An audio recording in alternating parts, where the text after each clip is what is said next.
Hello बच्चों, NEET GNM chemistry में आप लोगों का बहुत बहुत स्वागत है। कॉम्प्लेक्स कंपाउंड का लास्ट लेक्चर है मेटल कार्बोनिक, इसको डिस्कस करेंगे। ये चैप्टर कंप्लीट हो जाएगा।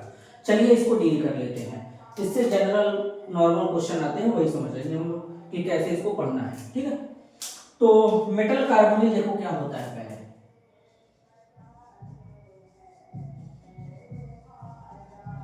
मेटल कार्बोनिल का मतलब ये होता है कि यहाँ पे मेटल कार्बोनिल के साथ में देखेगा सीओ हमारा जो होता है, बेसिकली कार्बन मोनोऑक्साइड, इसी को यहाँ पे कार्बोनिल बोल रहे हैं।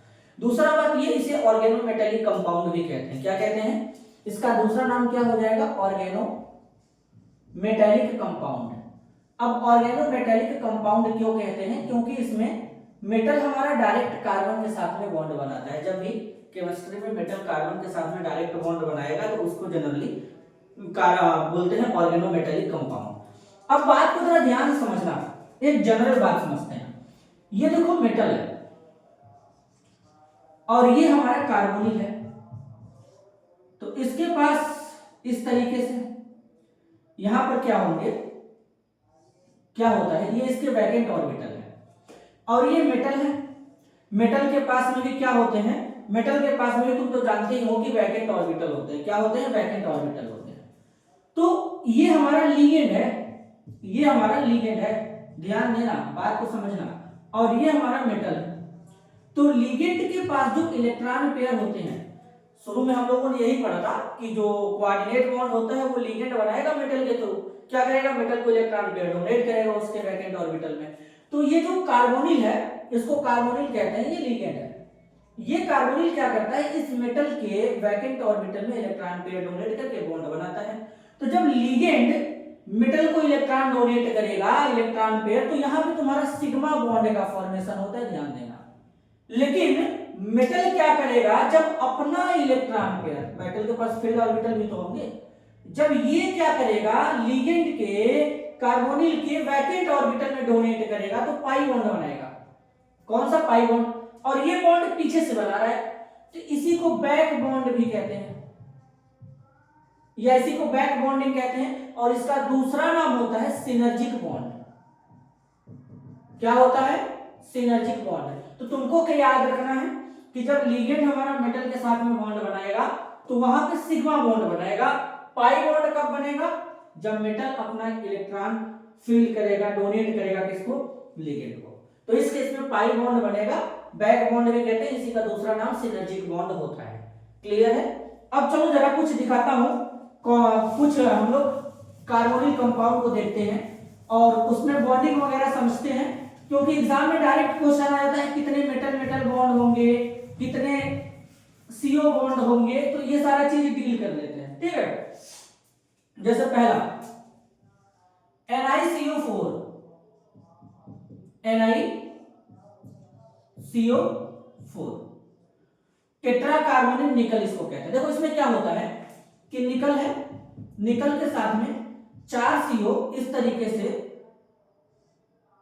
टेट्राहेड्रल फॉर्म में लग जाएंगे और ये टेट्राहेड्रल स्ट्रक्चर बन जाएगा इस तरीके से। दूसरा अगर हम देखें तो FeCO5, तो FeCO5 में क्या हो जाएगा? आयरन है, एक CO यहां पे, 2 CO, 3 CO। अब हम लोग OC क्यों लिख रहे हैं? OC बस इसलिए लिख रहे हैं कि ताकि हमको दिखे कि मेटल और कार्बन के बीच में बॉन्ड बन रहा है। ज्योमेट्री का नाम है TBP। TBP मतलब समझते होंगे, ट्राइगोनल बाइपिरामिडल, इस तरीके से यहाँ पे बनेगा। तो देख रहे हो यहाँ पे कार्बन और मेटल के बीच में डायरेक्ट बॉन्ड बना है, और जब भी मेटल और कार्बन के बीच में डायरेक्ट बॉन्ड बनेगा इसको बोलेंगे OMC, ऑर्गेनोमेटेलिक कंपाउंड। बात क्लियर हुआ? एक और दिखाता हूं, देखो Cr, फिर यहां पे 6 बार CO लगा,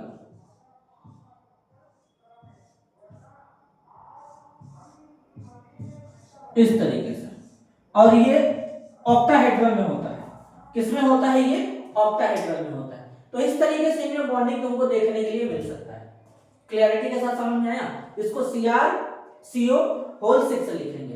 अब मैं दो स्ट्रक्चर जो बताने जा रहा हूं वो बहुत ही इंपॉर्टेंट है, और उसमें पूछता है कि मेटल मेटल के बीच में कितने बॉन्ड है, कितने ब्रिजिंग में हमारे कार्बोनिल ग्रुप है, ये बताना पड़ सकता है।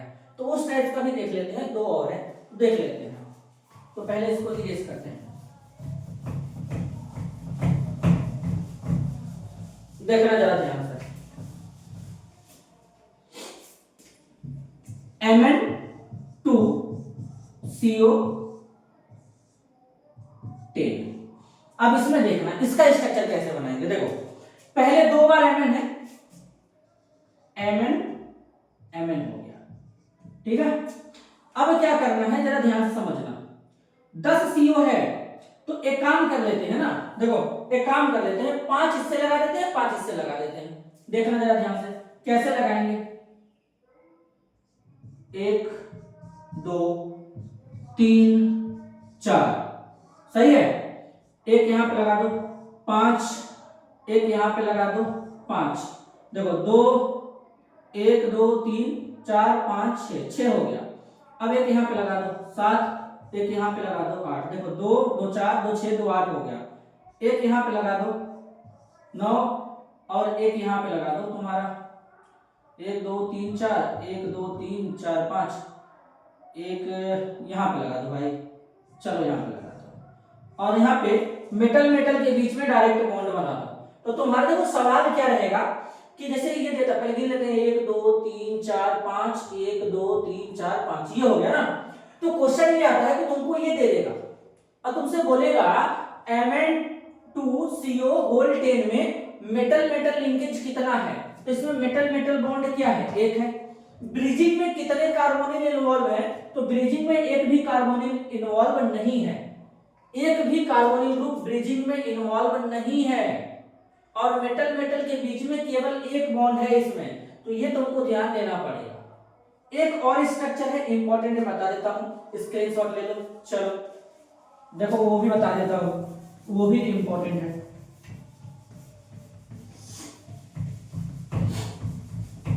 देखो वो पहले उसको लिख देता हूं Cr2CO6।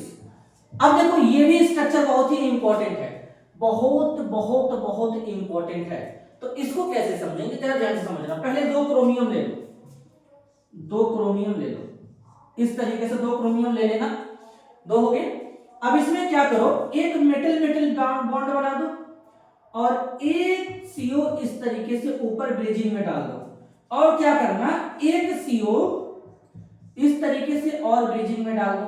तो 2 CO तुम यूज कर लिए, कितना बचा, 1 2 तो यूज कर लिए, 4 बचा।